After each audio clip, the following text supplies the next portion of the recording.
Hello everybody. This is lesson 11 of the lecture International Economics.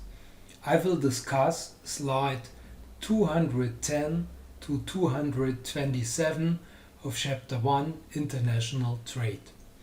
In this lesson we will analyze the role and working procedure of the World Trade Organization.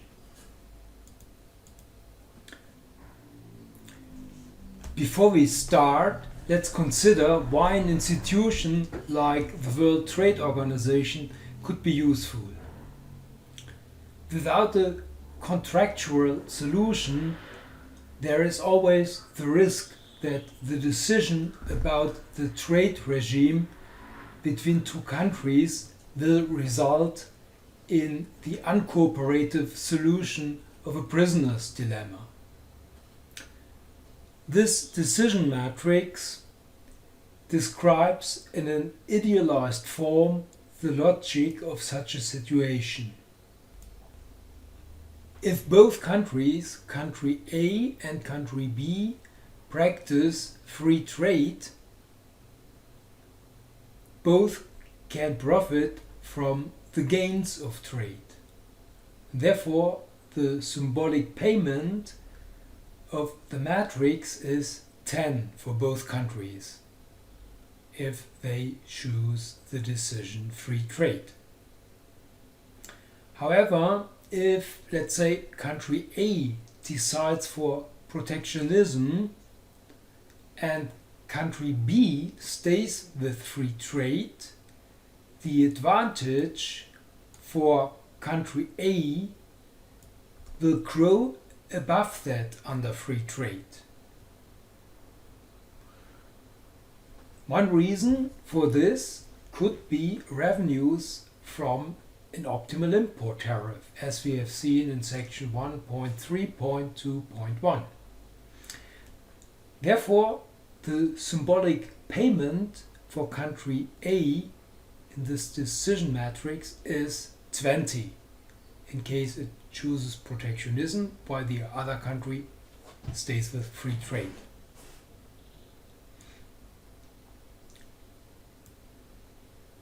Since an import tariff of country A will reduce the welfare of its trading partner, in this example country B receives in this cell of the matrix a payment of -10. So this move of country A would improve the situation, the welfare of country A, but would worsen the welfare situation of country B.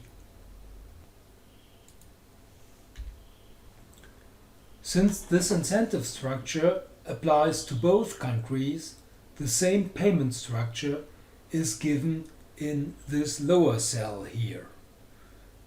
This is the situation where country A stays with free trade while country B chooses protectionism.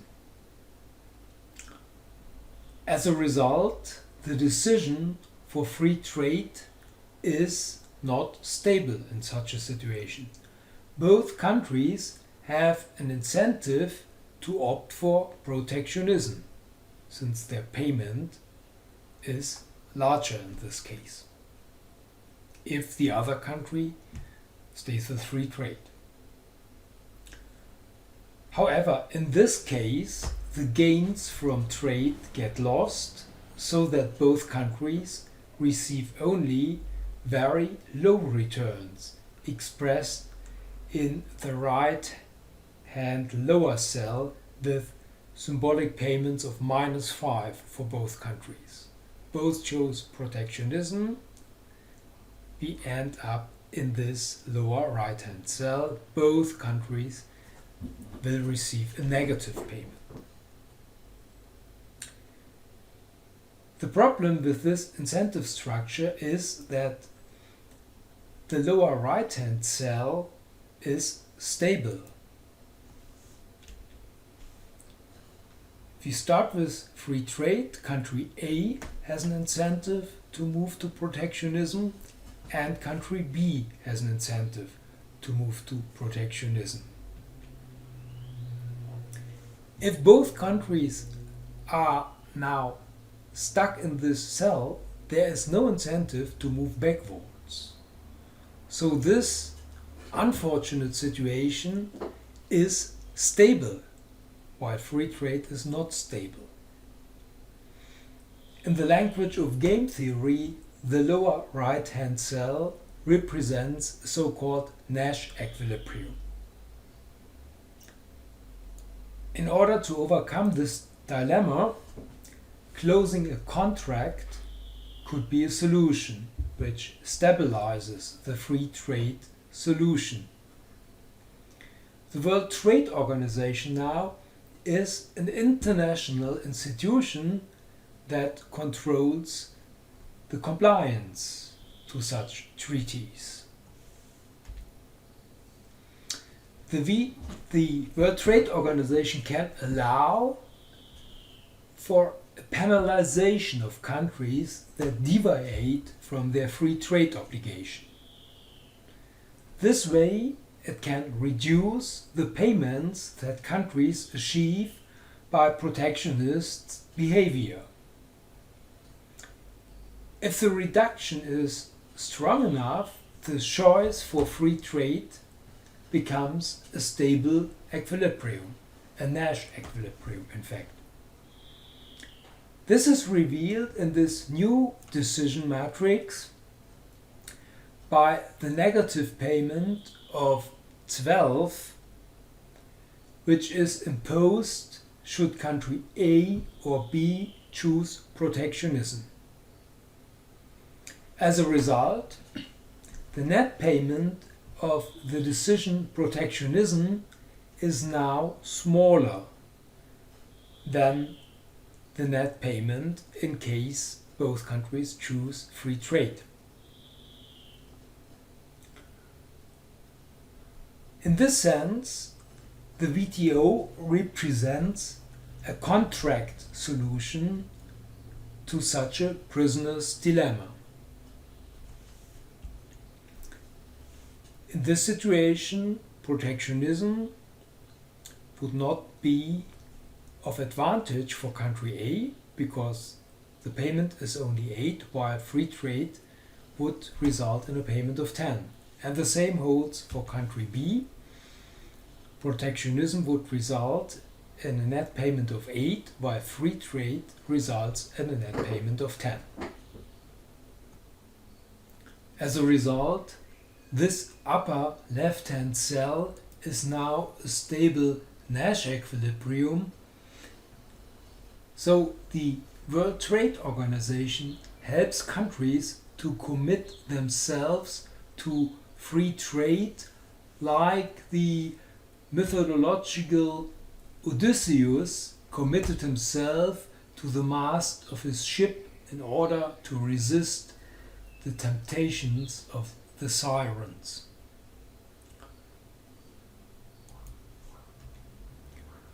The predecessor of the World Trade Organization was founded in the year 1947. The name of this organization was GATT, General Agreement on Trade and Tariffs.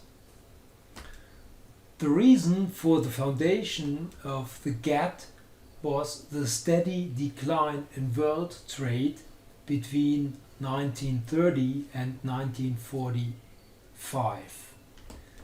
This decline was not only caused by World War II, but also by the foreclosure of domestic markets, which was implemented in the 1930s by many countries in the course of the Great Depression.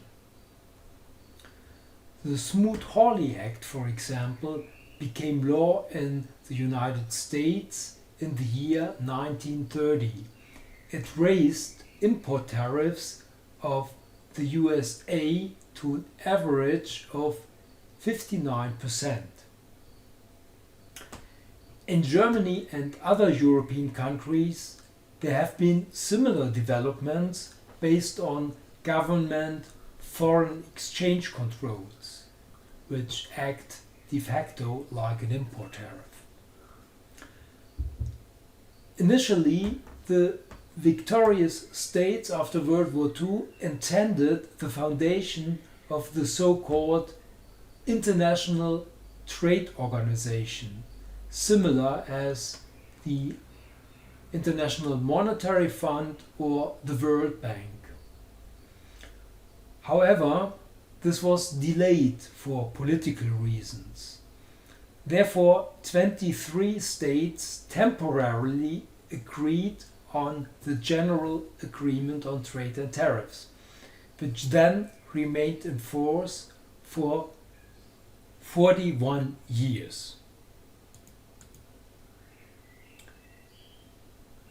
In the 1930s and during World War II, world trade, here measured as the percentage share of industrial exports in the GDP of these 14 early industrialized countries, declined significantly.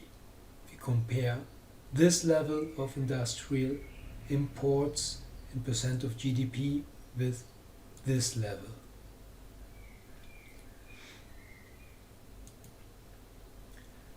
Over the years, the GATT gained more and more members and was finally transformed into the World Trade Organization in the so-called Uruguay Round of the year 1986. The World Trade Organization took over the seat of the GATT in Geneva and also the GATT rules and treaties. These rules define a mechanism which can be described as a combination of ratchet and lever.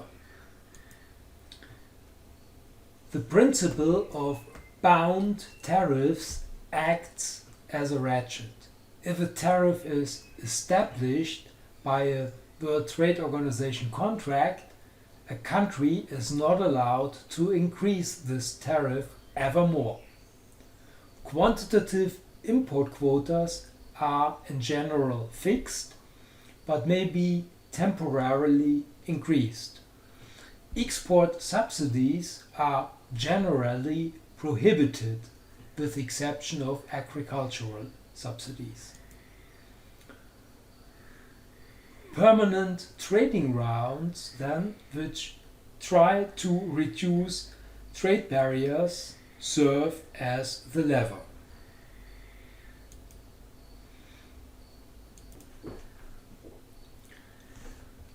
This ratchet and lever mechanism worked quite successfully over the years. The World Trade Organization built up a steady pressure for its member states to lower tariffs, as this diagram shows. It starts at the end of the 80s and spans a time until the year 2012. Developed countries reduced most of their tariffs in the decades following World War II. Therefore, the level of their average tariff is significantly lower than that of developing countries, which have started to reduce their import tariffs in the course of the 80s, when they started to abandon their import substitution policies, as we have already discussed. This diagram shows that in the course of the early 90s, along these years here, the reduction of import tariffs by developing countries was much stronger than the reduction of import tariffs by developed countries, such that a convergent process of import tariffs resulted finally.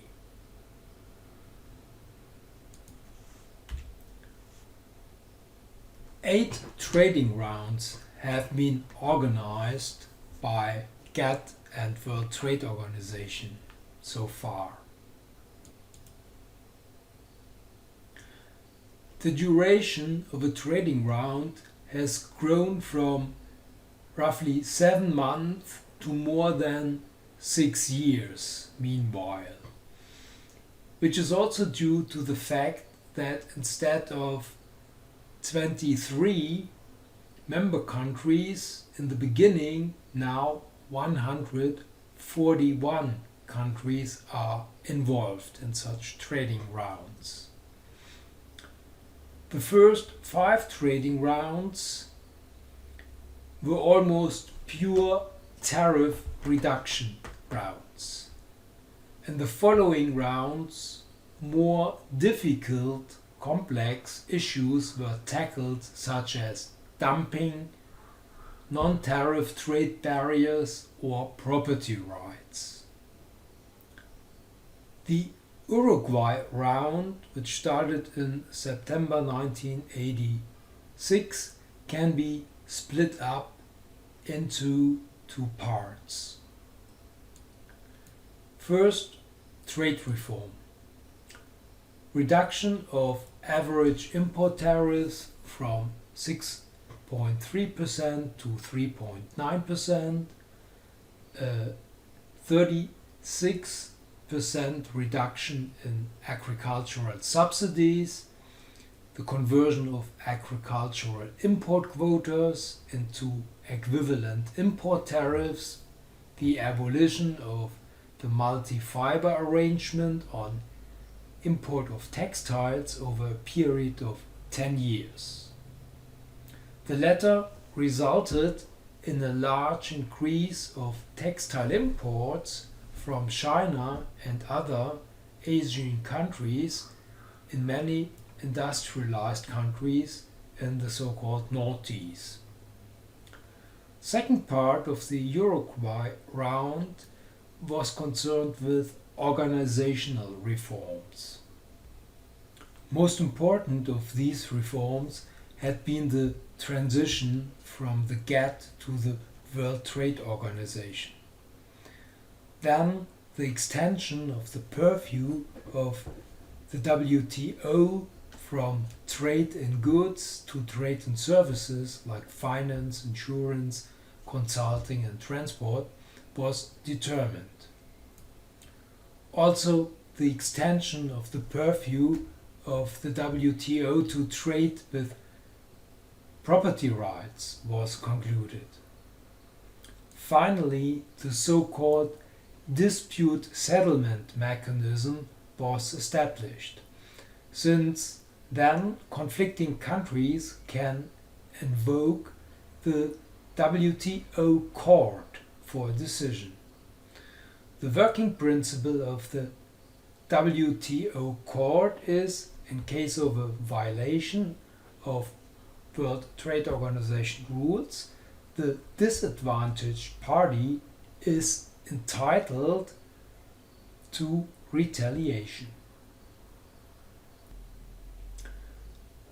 The last trade round, the so-called Doha round, failed.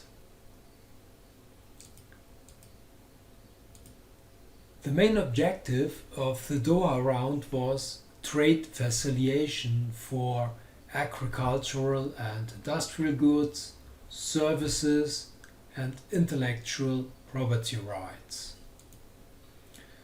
The Doha round failed, however, in the year 2004 on the demand of developing countries to reduce agricultural subsidies in developed countries, which were parried by developed countries with the demand for a reduction of industrial goods tariffs of developing countries. A compromise proposal was drafted at subsequent ministerial conferences, for example in Hong Kong in the year 2005. Agricultural export subsidies should be completely abolished in the industrialized countries by the year 2013. However, no agreement could be reached at the other negotiating points. Therefore, no agreement was filed. This principle is called the single undertaking principle, even if all other negotiation points had been solved. If one negotiation point is not solved, the whole treaty is not filed.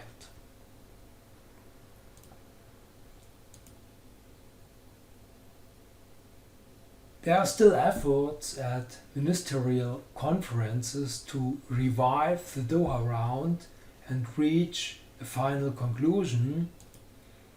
The basic conflict is, however, unresolved. The United States, in particular, is calling for significantly improved access to agricultural and industrial goods markets in Brazil, China, and India. These countries, however, are not willing to make further concessions without additional concessions by the United States. This blockade has put the World Trade Organization into a crisis. This has led now to a worldwide trend towards regional free trade agreements on a bilateral base, where the World Trade Organization is bypassed. So far, the World Trade Organization has been able to claim a role as guardian of the treaties. However, the boycott of the Trump administration to fill expiring judgeships in the Dispute Settlement Commission increasingly questions this role. Therefore, many political observers have come to the conclusion that the World Trade Organization is currently in the most critical state since its foundation. It is not clear how the World Trade Organization will develop in the future. So we must finish this chapter called International Trade with a somewhat gloomy perspective on the future of free international trade. So much for this lesson. In the next lesson, we will start with Chapter 2, Economic Growth and Open Economies.